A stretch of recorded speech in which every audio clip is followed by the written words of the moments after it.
Hello అండి, hi అందరికీ. చపాతీ పుల్కా మనం ఏది చేసినా కూడా గిన్నెలో కానీ హాట్ బాక్స్లో కానీ వేసి పెడితే నిమ్ము వచ్చేస్తుంది కదండి, తడి వస్తుంది కదా. ఏ ఆలోచన చేసినా పెద్ద తలకాయ నొప్పి అవుతుంది. ఇప్పుడు ఏం చేయాలా, ఈ పిల్లలకు బాక్స్ పెట్టాలన్నా మనకి ఎక్కడికైనా తీసుకుపోవాలన్నా తడి వచ్చేస్తుంది బాగా. అందుకే మీషోలో చూసేసినాను. మీషోలో చూస్తే కన్నా ఇవి బ్యాగుల్లాగా వచ్చినాయి, జిప్ టైపు. మనకు ఆఫీస్కైనా ఎక్కడికైనా లంచ్ బాక్స్కి పిల్లోళ్ళకి ఎవరికైనా ఉపయోగపడతాయండి. ఇవి చాలా బాగున్నాయి. మీకు కూడా ఇదే సమస్య ఉంటే కనుక మీరు కూడా ఇవి 3 వచ్చేసినాయి, నాకు కాంబోలాగా 3 వచ్చినాయి. నేను ఇప్పుడు చూపిస్తాను మీకు పుల్కా ఎలా వేయాలో. ఇదిగోండి, ఇలా కొంచెం కాల్ చేసుకొని పెనం మీద దీన్ని మనము ఆయిల్ లేకోకుండా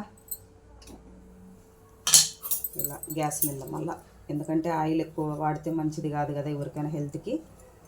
ఇలా చేసేసుకొని ఆయిల్ వేసుకున్నట్టు ఆయిల్ వేసుకుంటారు. ఆయిల్ కన్నా పనికొస్తాయి అవి, ఆయిల్ లేకుండా పనికొస్తాయండి. చాలా బాగా ఉపయోగపడుతుంది.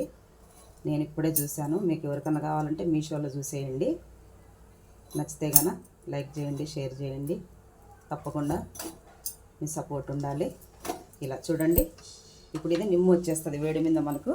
ఇందులో చూడండి, ఇలా ఇలా వేసేసుకొని ఇలా కవర్ చేసేస్తే ఇంతేనండి. లోపల స్పాంజ్ లాగా వస్తుంది. మనం ఎక్కడికైనా కూడా ఈజీగా తీసుకెళ్ళిపోవచ్చు. ఓకేనండి, మీకు అందరికీ ఉపయోగపడితే ట్రై చేయండి. బాయ్ అందరికీ.